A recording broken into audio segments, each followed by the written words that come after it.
ନୟାଗଡ଼ରେ ଅକ୍ଷିମୁଠି ଅନୁକୂଳ କରିଛନ୍ତି ସ୍ୱାସ୍ଥ୍ୟ ଓ ପରିବାର କଲ୍ୟାଣ ମନ୍ତ୍ରୀ ଡକ୍ଟର ମୁକେଶ ମହାଲିକ। ଅକ୍ଷୟ ତୃତୀୟା ଅବସରରେ ନୟାଗଡ଼ ସଦର ବ୍ଲକ ନବଘନପୁରଠାରେ ବିଧି ଅନୁସାରେ ଅକ୍ଷିମୁଠି ଅନୁକୂଳ କଲେ ମନ୍ତ୍ରୀ। ଚଷା ପୁଅର ଏହି ପବିତ୍ର ପର୍ବରେ ଚାଷ ଜମିରେ ବିହନ ଧାନ ବୁଣି ଅକ୍ଷିମୁଠି ଅନୁକୂଳ କରିଛନ୍ତି ମନ୍ତ୍ରୀ ମୁକେଶ ମହାଲିକ। ଏହା ପୂର୍ବରୁ ବିଧି ଅନୁଯାୟୀ ପ୍ରଥମେ ବସୁଧା ମା ଏବଂ ବିହନ ଧାନକୁ ଜମିରେ ପୂଜା କରାଯାଇଥିଲା।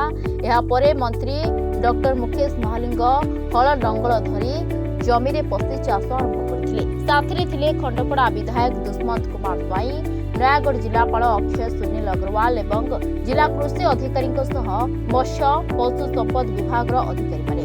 ତେବେ କାଳବୈଶାଖୀ ବର୍ଷା ପାଇଁ ଜମିରେ ପାଣି ରହିଥିବାରୁ ମନ୍ତ୍ରୀ ପଡ଼ିଆ ଜମିରେ ପ୍ରଥମେ ଧାନ ବୁଣି ପରେ ଚାଷ କରିଥିଲେ, କିନ୍ତୁ ମନ୍ତ୍ରୀଙ୍କୁ ଜଣା ନଥିଲା ସେ କେଉଁ ବିହନ ଧାନ ଜମିରେ ବୁଣି ଚାଷ କରିଥିଲେ। ଏହାପରେ ଜିଲ୍ଲା ପରିଷଦ ସୁଜନପୁରଠାରେ ଆୟୋଜିତ ଜିଲ୍ଲାସ୍ତରୀୟ କୃଷକ ଦିବସ ପାଳନ ଉତ୍ସବରେ ମନ୍ତ୍ରୀ ମୁକେଶ ମହାଲିକ ଯୋଗଦେଇ ଚାଷୀଙ୍କୁ ଖରିଫ ଚାଷ ପାଇଁ ସିଏମ୍ କିଷାନ ସହାୟତା ରାଶି ବଣ୍ଟନ କରିଥିଲେ। पवित्र अक्षय तृतीया ये अवसर रे सारा ओडिशावासी पूरा भारत वर्षर समस्त को पूरा ओडिशावासी को मोर अनेक अनेक शुभेच्छा नमस्कार।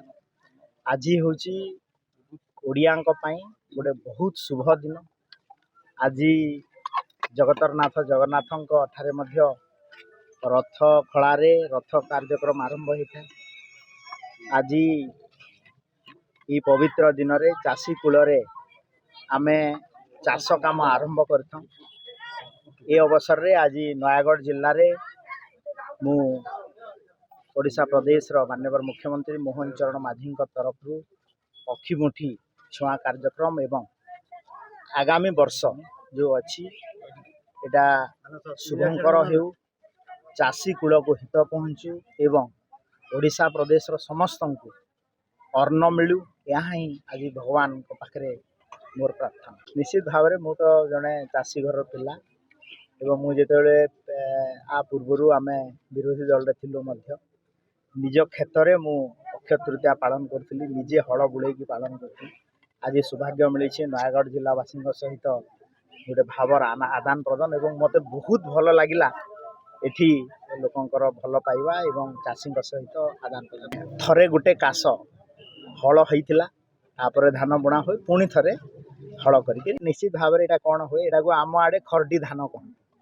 मु धानर ना जानी किंतु खरडी धान कहती माने एटा धान को आम खेत में बुणी दबा है वर्षा हम वर्षा हेले पुणी बेउषणाटा आम आ पल्हा रुआ हुए ना ताकू हल करी बेउषणा काम करा जाए बिहुड़ा बिहुड़ा जोटा कहती। प्रधानमंत्री फसल बीमा योजना रे आम तो ताकू कभर करूछु एवं आज दिन में आम सीएम किसान वर्ष को 2 थर जोटा 2000 4000 से दिहब।